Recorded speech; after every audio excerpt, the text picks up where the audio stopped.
Assalamualaikum warahmatullahi wabarakatuh. Perkenalkan, nama saya Fitania Fatmasari dari Prodi Sistem Informasi dengan NIM 23051020010. Di sini saya akan mempresentasikan tentang Digital Forensic Investigation pada insiden ransomware. Simulasi analisis bukti digital dalam penanganan insiden keamanan cyber.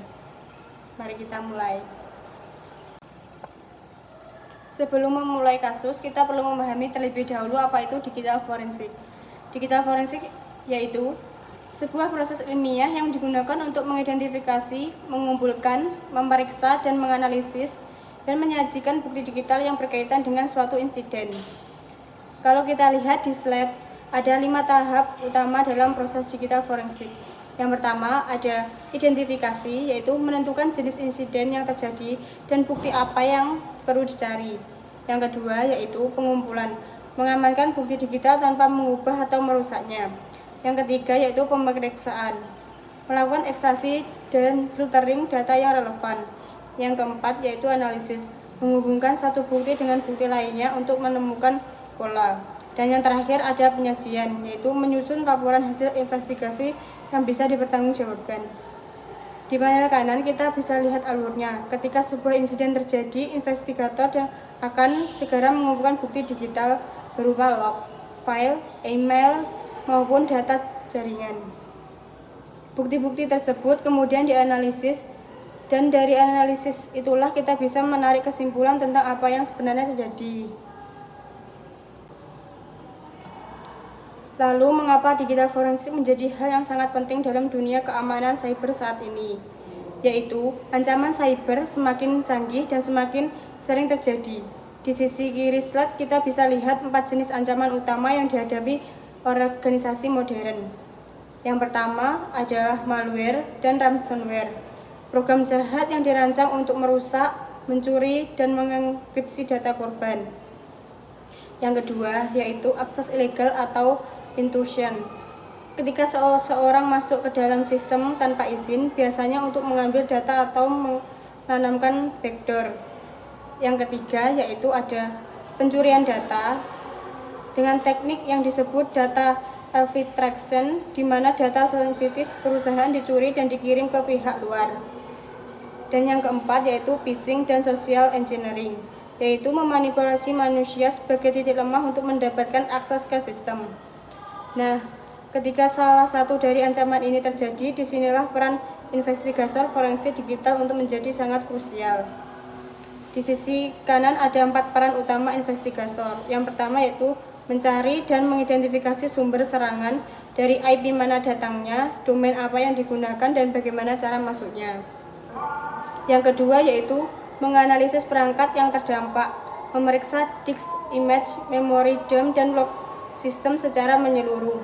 Yang ketiga yaitu mengamankan bukti dengan prinsip chain of custody, artinya bukti tidak boleh dimodifikasi atau terkontaminasi selama proses investigasi. Dan yang keempat yaitu menyusun laporan investigasi yang lengkap dan dapat digunakan untuk keperluan hukum maupun perbaikan sistem.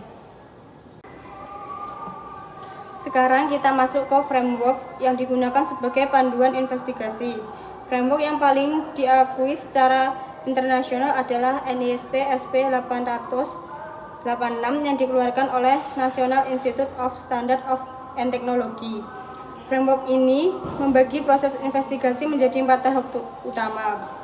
Tahap pertama yaitu collection. Pada tahap ini, investigator mengumpulkan dan mengamankan semua bukti digital.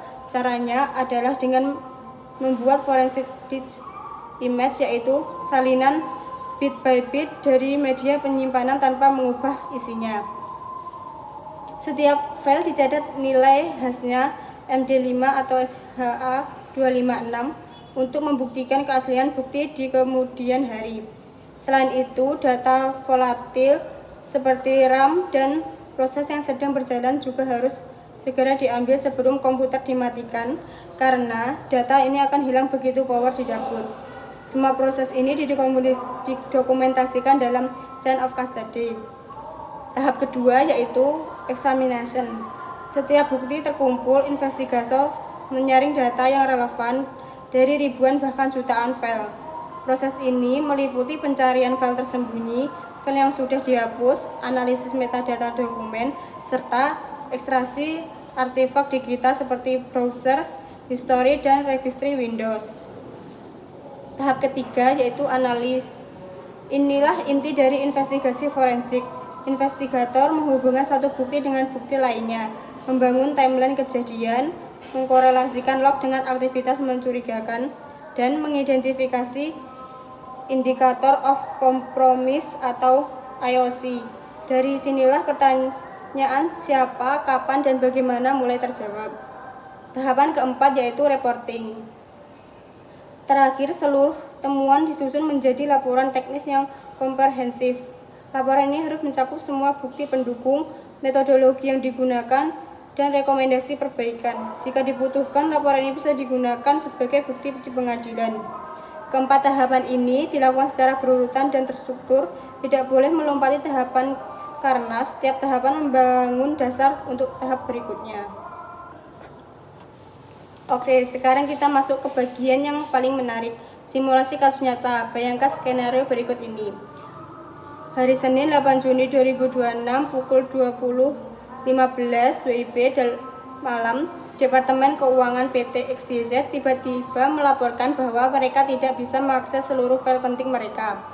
Server backup tidak terdampak dan yang lebih mengkhawatirkan sistem proteksi pengiriman data keluar jaringan perusahaan. Apa saja gejala yang ditemukan? Ada 5 gejala utamanya. Yang pertama, ada seluruh file tidak dapat dibuka sama sekali. Yang kedua, nama file berubah, ekstensinya berubah menjadi .logout. Ketiga, muncul pesan di desktop yang meminta tebusan dalam bentuk Bitcoin. Yang keempat, yaitu seluruh server jaringan berhenti merespon. Dan yang kelima, CPU dan disk usage menjadi 100% secara tidak wajar. Kalau kita lihat di panel kanan, perbandingannya sangat jelas. Sebelum serangan file seperti laporan keuangan 2026, database, pelanggan, dan kontrak vendor, semuanya normal dan bisa diakses. Sesudah serangan, semua file itu berubah menjadi laporan keuangan 2026, database pelanggan, dan seterusnya. Terus muncul satu file baru bernama readme_decryption. Itulah ransom note, catatan tebus yang ditinggalkan pelaku. Inilah adalah insiden ransomware aktif dan tugas kita sebagai investigator forensik adalah menemukan siapa yang melakukan, bagaimana cara masuknya, dan apa yang bisa kita lakukan untuk memulihkan sistemnya. Langkah pertama yang harus dilakukan investigator adalah jaringan langsung memperbaiki sistem. Yang harus dilakukan pertama kali adalah amankan bukti, karena begitu sistem dimatikan atau diubah, bukti bisa hilang selamanya. Pada kasus ini kami berhasil mengumpulkan 3 kategori bukti utama. Bukti pertama yaitu email phishing. Kami menemukan email yang diterima oleh salah satu karyawan Departemen Keuangan. Email ini tampak resmi seolah berasal dari tim keamanan dengan subjek invoice tagihan urgent nomor 2026. Tapi ada 3 kejanggalan yang sering kami temukan. Yang pertama yaitu ada domain pengirimnya adalah adminsecurity@gmail.com. Perhatikan Gmail bukan Gmail. Ini tipe yang disengaja untuk menipu mata manusia. Yang kedua itu attachmentnya adalah invoice_2026.exe. Sebuah file invoice biasanya berformat PDF atau Excel, bukan file eksekusi.exe. Yang ketiga yaitu email menciptakan tekanan urgensi, segera, urgent, agar penerima tidak sempat berpikir panjang sebelum membuka attachment. Bukti kedua yaitu sistem log. Dari Windows Event Log kami mendapatkan rekaman aktivitas yang sangat lengkap. Pukul 19.47 email diterima, pukul 20.15 karyawan membuka attachment. Detik itu juga invoice 2026 Excel langsung dieksekusi. 1 menit kemudian proses aksi bernama svcodes exe muncul. Ini adalah malware yang menyamar sebagai proses sistem Windows. Pukul 20.17 registry Windows dimodifikasi di HKCU. Backlash run, backlash updater, ini adalah teknik persistence agar malware tetap aktif meskipun komputer di restart. Pukul 20.18 terjadi koneksi keluar ke IP 185.20.101.45, portnya 443. Ini adalah server command and control pelaku, dan pukul 20.19 terjadi penulisan massal ke seluruh file di sistem. Proses enkripsi dimulai. Yang bukti ketiga yaitu enkripsi files dan ransomware. Kami mencatat total 5.907 file berhasil dienkripsi menggunakan algoritma AES 256 CBC, salah satu enkripsi terkuat yang ada. File ransomware note readme description meminta tebusan sebesar 2 Bitcoin dalam waktu 70 jam dengan alamat wallet yang tertera. Kami juga menemukan keterangan bahwa kunci enkripsi disimpan di server C2 pelaku. Setelah semua bukti terkumpul, saatnya kita menganalisis dan menghubungkan semuanya, hasilnya dengan komprehensif. Dari tabel analisis di sebelah kiri kita bisa lihat email dengan domain tipe dan attachment.exe mengarah ke phishing email sebagai titik awal serangan. Event log mengkonfirmasi bahwa invoice 2026exe dieksekusi tepat pukul 20.15. Ini adalah initial access, pintu masuk pertama pelaku ke sistem. Proses FICOS 32exe yang anomatif mengonfirmasi malware aktif bekerja di background. Modifikasi registry di HKCU run adalah teknik persistence malware yang akan tetap hidup bahkan setelah sistem di-restart. Koneksi jaringan ke IP melalui jaringan Tor mengonfirmasi komunikasi command and control adalah malware dan pelaku. Jumlah file yang mengenkripsi 5.097 file dengan AES 256 mengonfirmasi dampak serangan. Dan yang paling menarik dari analisis memori dan RAM, kami berhasil menemukan sisa-sisa kunci enkripsi ini, membuka kemungkinan untuk data recovery tanpa harus membayar tebusan. Di panel kanan kita bisa lihat attack kill chain atau rantai serangan kronologis. Pukul 19.47 reconnaissance email phishing dikirim ke target. Pukul 20.15 initial access korban membuka invoice 2026exe. Pukul 20.16 execution malware menjalankan proses FICOS 32exe. Pukul 20.17 persistence registry atau RANKE ditambahkan. Pukul 20.18 C2 Connect malware menghubungkan server pelaku. Masih pada pukul 20.18 exfiltration data sensitif perusahaan diupload ke server C2. Pukul 20.09 encryption, proses enkripsi massal 5.907 file dimulai. Pada pukul 20.23 impact ransom note muncul di desktop semua komputer terdampak. Dari analisis ini kita bisa menyimpulkan dalam waktu kurang dari 40 menit sejak email dibuka, seluruh data perusahaan berhasil dienkripsi. Kemudian inilah yang membuat ransomware sangat berbahaya. Kita telah menyelesaikan seluruh proses investigasi forensik digital. Mari kita rangkum apa saja yang berhasil kami temukan. Ada 4 hasil utama dari investigasi ini. Yang pertama yaitu penyebab serangan berhasil diidentifikasi. Serangan ini dimulai dari email phishing yang mengandung malware ransomware berkedok invoice. Yang kedua, ada attack chain lengkap berhasil direkonstruksi. Kami tahu dengan pasti urutan kejadian dari menit pertama hingga sistem lumpuh total. Yang ketiga yaitu pelaku berhasil dilacak melakukan IP command and control. Informasi ini diserahkan kepada pihak berwenang untuk investigasi lebih lanjut. Yang keempat yaitu dari ini kabar baiknya encryption key berhasil ditemukan di RAM dan sistem. Ini membuka peluang untuk memulih data tanpa membayar tebusan Rp1 pun. Kalau kita bandingkan kondisi sebelum dan sesudah investigasi, sebelumnya sistem lumpuh total, data terenkripsi, layanan terhenti, dan reputasi perusahaan terancam.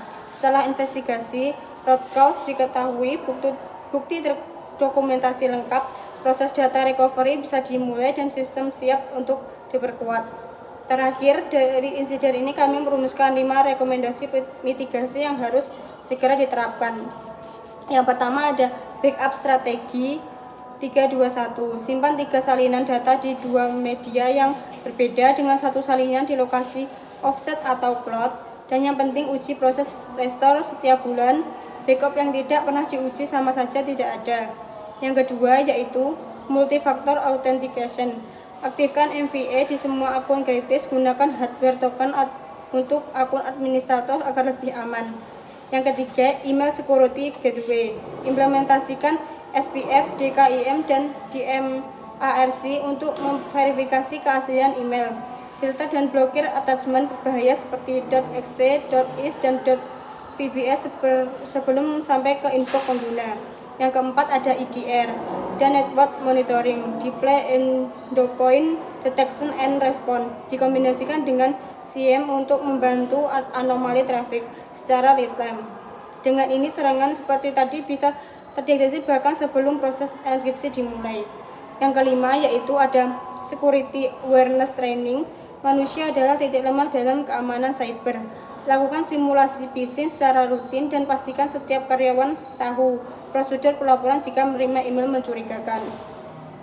Kesimpulan besarnya, digital forensik bukan hanya tentang mencari pelaku setelah insiden terjadi.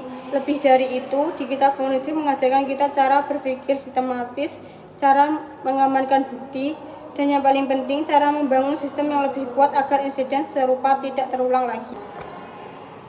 Dengan demikianlah presentasi saya mengenai digital forensik investigasi pada insiden ransomware. Semoga pemaparan ini memberikan gambaran yang jelas tentang bagaimana proses investigasi forensik dilakukan secara nyata dan terstruktur. Sekian dari saya. Wassalamualaikum warahmatullahi wabarakatuh.